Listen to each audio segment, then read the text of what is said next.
ফারহানের চোখে নিজের জন্য শুধু ঘৃণা দেখতে পাচ্ছি। কেন জানি খুব খারাপ লাগছে, চোখ দিয়ে পানি পড়ছে। আমি তো সবাইকে সত্যিটা বলে এসেছি, আর ফারহান আমায় ভুল বুঝছে।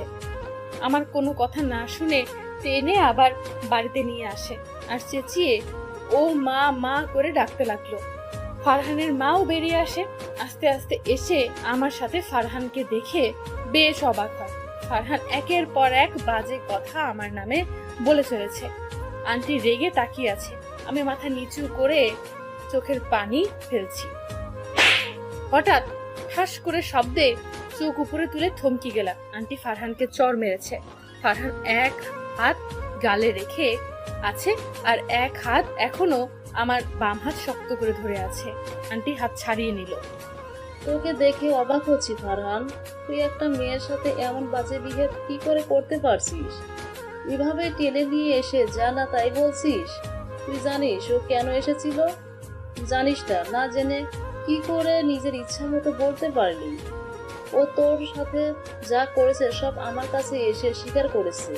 বলেছে তুই ওর সাথে কিছুই করিসনি। ও যা বলেছে সব মিথ্যে। তোর স্যার ফোন দিয়ে তোকে আবার ভার্সিটিতে যেতে বলেছে। রোজা ভার্সিটিতেও সব স্বীকার করেছে। ও নিজের ভুল বুঝতে পেরেছে, তার জন্য সবার কাছে ক্ষমাও চাইছে। আমি ক্ষমাও করে দিয়েছি। কিন্তু তুই একটা ছেলে হয়ে ওর সাথে এখন এমন ব্যবহার কি করে করছিস?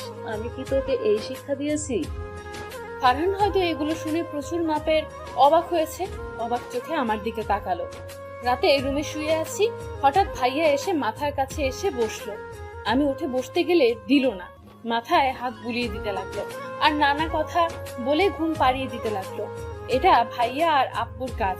এখন ভাইয়া আমি ঘুমের ভান করে থাকবো, তারপর আব্বু আসবে। তাই হলো। ভাইয়া ভেবেছে আমি ঘুমিয়ে পড়েছি তাই চলে গেছে।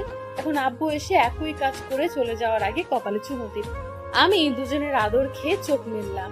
সবার এত ভালোবাসা পেয়েও আজ ঘুম পাচ্ছে না। যদি জানতো ঘুম না আসা পর্যন্ত নড়তো না।